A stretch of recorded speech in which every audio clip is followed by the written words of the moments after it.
Comment développer son humilité? L'être humain est un animal social. Il est appelé à avoir des relations avec d'autres humains. Le but de toute relation, qu'elle soit amicale, amoureuse ou parentale, est de grandir ensemble, et non d'être dans une perpétuelle bataille les uns contre les autres.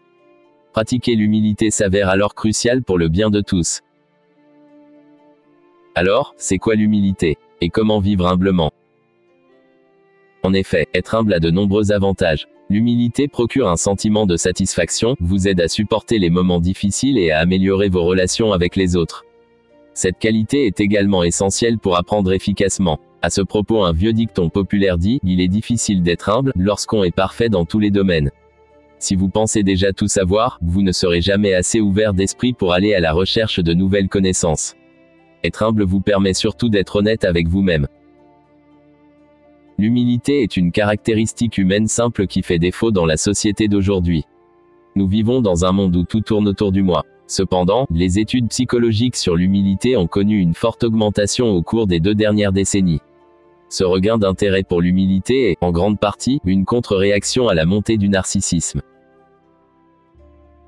On sait désormais également, à travers plusieurs recherches, que l'humilité influence directement votre bonheur. Les personnes humbles se sentent plus en paix avec elles-mêmes et avec leur environnement. Si vous n'avez pas encore fait l'expérience de l'humilité comme mode de vie, voici quelques conseils pour devenir plus humble. 1. Obtenir des critiques. Il y aura toujours quelqu'un pour faire mieux que vous, même si vous êtes vraiment le meilleur dans votre domaine. Si vous vous comportez comme si vous étiez trop bien, vous allez rendre les gens allergiques à vous. Une personne humble est plus orientée vers la société que vers elle-même.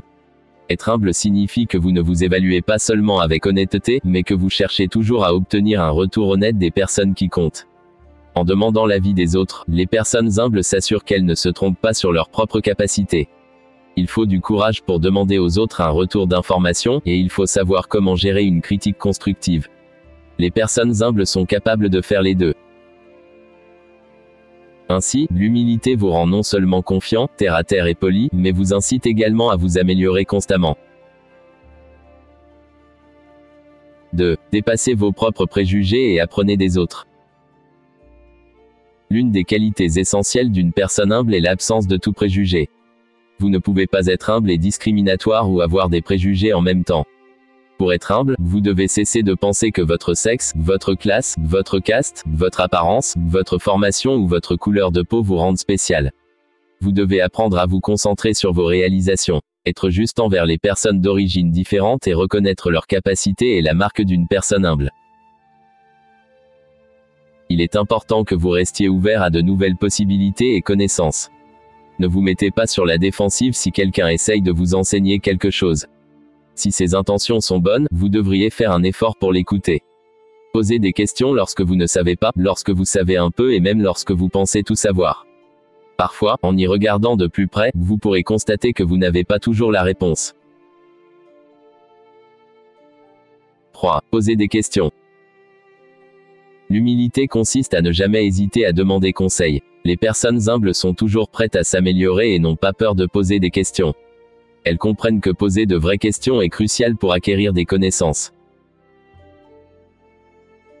Prenons un exemple pour comprendre l'importance de l'humilité. Une entreprise technologique internationale tenait une réunion de direction cruciale au cours de laquelle le PDG a dévoilé ses projets de création d'une application mobile ambitieuse. Après avoir exposé ses plans, il a demandé si quelqu'un avait des questions, mais personne n'a levé la main. Le plan a été approuvé à l'unanimité et un calendrier de projet a été fixé. Cependant, le développement de l'application n'a pas progressé car le chef de projet n'avait aucune idée précise des caractéristiques du projet, faute d'avoir posé des questions. Le projet a finalement été abandonné. 4. Soyez attentifs. Une autre des plus grandes caractéristiques des gens humbles est qu'ils se souviennent de petites choses sur les gens qui les entourent. Des choses comme leurs forces, leurs habitudes et leurs préférences. En effet, les personnes humbles savent reconnaître que les autres ont des qualités infinies qui valent la peine d'un compliment. Arrêtez-vous sur les points positifs des autres et non sur leurs défauts. Complimentez un proche ou même quelqu'un que vous connaissez à peine, juste par plaisir. Du moment que les compliments sont sincères, les autres vont se sentir mieux dans leur peau pendant que vous vous exercez à l'humilité en même temps. Faites au moins un compliment par jour et vous verrez l'effet que cela aura sur les autres et sur vous-même. Aussi, considérez les autres comme étant au même niveau que vous, puis aidez-les. Si vous aidez quelqu'un qui ne peut vous rendre votre bonne action, alors vous aurez appris l'humilité. Dans un environnement de travail collaboratif par exemple, il est important de toujours être prêt à écouter et à comprendre l'autre personne. Vous pouvez vous entraîner à prêter attention aux autres sur le lieu de travail de deux manières. Premièrement, écoutez attentivement les autres lorsqu'ils parlent, et prêtez attention à leurs signaux verbaux et non verbaux. Deuxièmement, lisez attentivement les gens afin de mieux les comprendre. Les personnes humbles investissent du temps et de l'énergie pour comprendre les autres, ce qui leur permet de bien s'entendre avec toutes sortes de personnes. 5. Soyez prêt à échouer, et arrêtez de vous plaindre. Il est rare de voir les personnes humbles se plaindre car elles comprennent que la vie est précieuse. Elles se contentent d'être reconnaissantes des choses qu'elles ont. Vous devez savoir que le mont Everest n'a pas été escaladé à la première tentative. De même, si vous poursuivez une grande tâche, soyez prêt à échouer. Vous devez apprendre à accepter les échecs avec le sourire. Cela peut blesser votre fierté de faire des erreurs, d'admettre l'échec et de demander de l'aide aux autres. Mais vous devez apprendre à ne pas prendre les échecs à cœur. L'échec est un grand professeur, et les personnes humbles apprennent de leurs échecs. Pour finir, prenez l'habitude d'aller dans la nature. Il y a quelque chose dans la nature qui vous rend plus humble. Que ce soit une longue randonnée dans les bois, ou une journée que vous passez à la plage. Vos problèmes ne vont pas vous sembler aussi graves lorsque vous vous tenez au pied d'une montagne. La nature peut vous aider à vous souvenir qu'il y a des choses plus grandes que vous et vos problèmes. Et que vous devriez être en admiration devant le monde au lieu de ressasser vos petits problèmes ou vos ambitions contrariées.